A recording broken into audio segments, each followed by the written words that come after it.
Hi everyone, welcome to another episode of Greig Cooks. This week we're looking at soups. Before I start going through the ingredients that you'll need, I'm going to do something really important. I'm going to quickly wash my hands. Now that that's done, I'm going to quickly talk you through the ingredients that you're going to need to make a simple butter bean soup. Here, I've got 250 grams of butter beans. These, last night, looked like that. They were dried, but I just soaked them in cold water overnight. The herbs we're going to use today are these. These are bay leaves.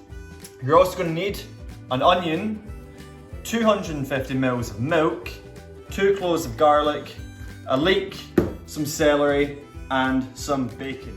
In this pan, I've got my butter beans, which I soaked overnight and then I drained. You want to take that water out just so that it gets any of the stuff that gathers in them.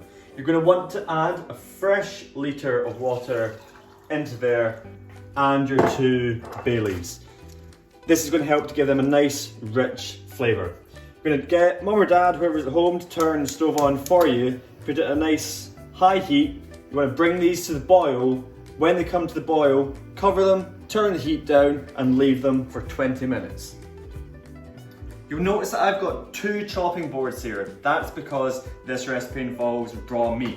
When you're cooking with raw meat, you want to make sure that anytime you handle it, you wash your hands afterwards and that you don't get any of the juices from here onto any of your other chopping boards. I'm going to start by just chopping all of my vegetables here.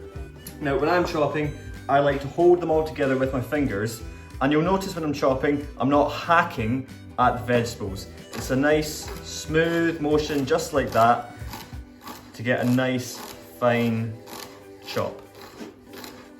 Now we're done with our vegetables, let's move on to the bacon. The easiest way I think it is to chop bacon is to take this fatty bit off at the bottom here, like that.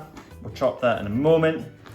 Cut this bit of meat here into a few strips, maybe use a sharper knife than I'm using because this isn't very good, and then again carefully cut that into little pieces.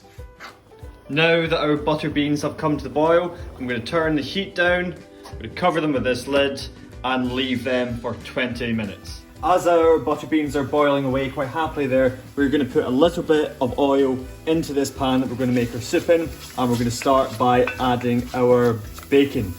After you put the bacon in, go and wash your hands, and then you want to cook this for a couple of minutes until it is crispy. When you're happy with your bacon, you're going to add all of your chopped vegetables into this pan, and you're going to leave it in there for about 10 minutes until everything goes nice and golden and there's a really nice smell coming from it. After about 10 minutes, our vegetables will have reduced down really nicely. Notice how they've all gone a wee bit translucent, which means like a wee bit see-through. The next step, we're going to use a ladle, or more importantly, you're going to get somebody at home to use a ladle. Our beans have been cooking for about 20 minutes. We're going to turn the heat off there, and someone at home is for you going to use this ladle to carefully start moving the beans and the liquid that they cooked in into this pan, which is going to be the final pot for. We're going to bring their soup back to the boil by turning the heat up just a little bit, and we're going to add some seasoning, a little bit of salt and a little bit of pepper. You probably won't need much more than a pinch of each of them. Put your seasoning in and then add your milk as well. Give this a good stir around. Be careful not to spill any of it out of the pot. After about 10 minutes, maybe 5 minutes, this will be ready to eat. Before you serve your soup, you can use the back of the spoon to mash some of the butter beans against the side of the pot. This will help thicken up your soup a little bit. Remember kids, tweet us any of the videos of you making your soup at home. Enjoy.